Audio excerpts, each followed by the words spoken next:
ঢাকা মহানগরে জননিরাপত্তা জোরদারে চলমান বিশেষ কার্যক্রম নিয়ে বক্তব্য রাখছেন ডিএমপি কমিশনার। সরাসরি চলে যাচ্ছে সেখানে।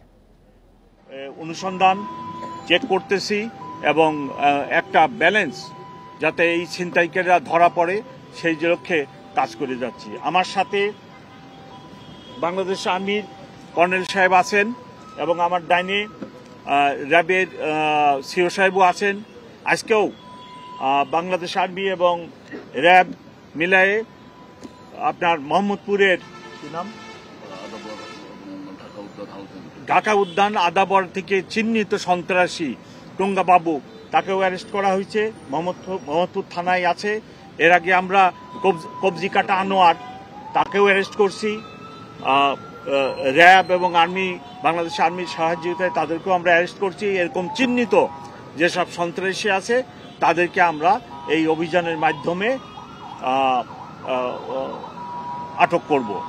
তবে সকল ক্ষেত্রেই ঢাকাবাসীর সাহায্য সহযোগিতা এবং আপনাদের সাহায্য সহযোগিতা একান্তই কাম্য।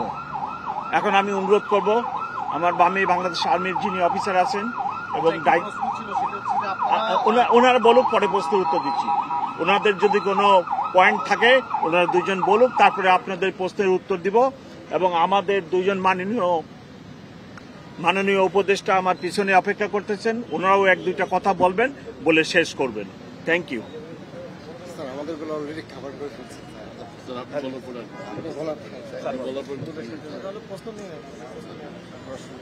প্রশ্নটি ছিল যে আপনারা আজকে এখানে চেকপোস্টের মাধ্যমে যে কার্যক্রম পরিচালনা করছেন সেটি নিঃসন্দেহে অনেক বাহবা দেওয়ার মতোই, কিন্তু আমার যে প্রশ্নটি সেটি হচ্ছে যে আমরা সম্প্রতি সময়ে দেখেছি যে বিশেষ করে এলাকায় এবং পাড়া মহল্লায় একদম হচ্ছে চাপাতি দিয়ে প্রকাশ্যে হচ্ছে যে ছিনতাইয়ের যে কার্যক্রম আমরা বেশ কয়েকদিন ধরে সামাজিক যোগাযোগ মাধ্যমে দেখেছি। তো এই যে এলাকা ভিত্তিক এবং পাড়া মহল্লায় এটা হচ্ছে আপনারা কতটুকু নজরদারিতে রাখছেন বলে আপনি মনে করছেন?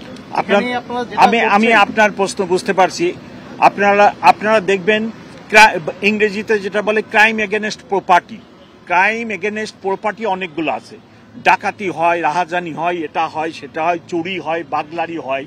তবে ঢাকা শহরে ক্রাইম এগেনস্ট প্রপার্টির ভিতরে সবচেয়ে সহজ যেটা ছিনতাই করা। কারণ হলো একটা চাপাতি আর দুইজনে বা তিনজনে মিলে এত অলি গলির ভিতরে সে এটা চাপাতিটা ধরে ছিনতাই করে ফেলে, কিন্তু ডাকাতির সংখ্যা নাই, অন্যান্য বাগলারির সংখ্যা নাই।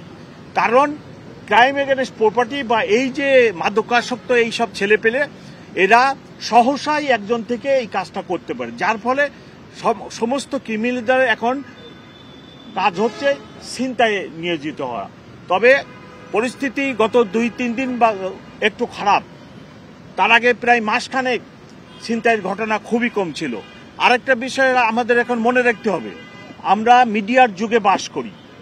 এখন একটি ঘটনা এখানে হলে 5 মিনিটের ভিতরে এটা সোশ্যাল মিডিয়াতে ভাইরাল হয়ে যায়। এই শহরে আমার দীর্ঘদিনের চাকরি। আমি এখন যেখানে দাঁড়াচ্ছি ঢাকা মেট্রোপলিটনের আগে তখন বলতো ডিসি ওয়েস্ট, যেটা এখন আপনার তেজগাঁও অফিস। এইখানে আমি 2 বছর ডিসি ছিলাম, তখনও অপরাধ হতো। অপরাধ যে কখনো ছিল না তা তো না। বিএমপি বস্তি ছিল, আপনারা পুনরায় সবাই জানেন, সেখানে মাদকের আড্ডাখানা ছিল, ছিনতাইকারী ছিল, তখনও অপরাধ হতো। কিন্তু তখন যেহেতু মিডিয়া এত অ্যাডভান্স ছিল না, সেই জন্য এত প্রচারণাটা হতো না। কিন্তু এখন একটা ঘটনা হওয়ার সাথে সাথে একজনে ভিডিও করে। ইভেন আগে যে একটা অপরাধ হলে 10টা লোক সামনে আগে এসে প্রতিরোধের চেষ্টা করতো, এখন সেটা না করে উল্টা পকেট থেকে মোবাইল বের করে উনি ওইটা ভিডিওতে ব্যস্ত থাকে। ওই লোকটা যে বিপদে পড়ছে, আমরা আগায় যাব, এটা না করে ভিডিও করে। তা আমি এই জন্য সকলকে অনুরোধ করি যে আসেন সবাই প্রতিরোধ গড়ে তুলি, এবং একটা লোক বিপদগ্রস্ত হলে আমরা সবাই আগায় যাই, সবাই আগায় যেয়ে প্রতিরোধ করি।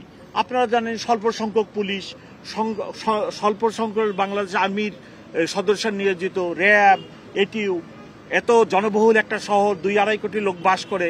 এখানে সবাইকেই অবদান রাখতে হবে এবং সবাইকেই আমাদের কাজ করতে হবে সমাজকে অপরাধমুক্ত রাখার জন্য। আমি আশা করি যে এটা গত 3-4 দিনে যে একটু ভাইরাল 2-1টি ঘটনায়, পার্টিকুলারলি আপনার বনশ্রীর ঘটনাটা একটু বেশি ভাইরাল হয়েছে এবং ঘটনাটাও খারাপ, শুটিং হয়েছে, শুটিং করে ছিনতাইয়ের ঘটনা এটাই ইদানিং কালের ভিতরে প্রথম।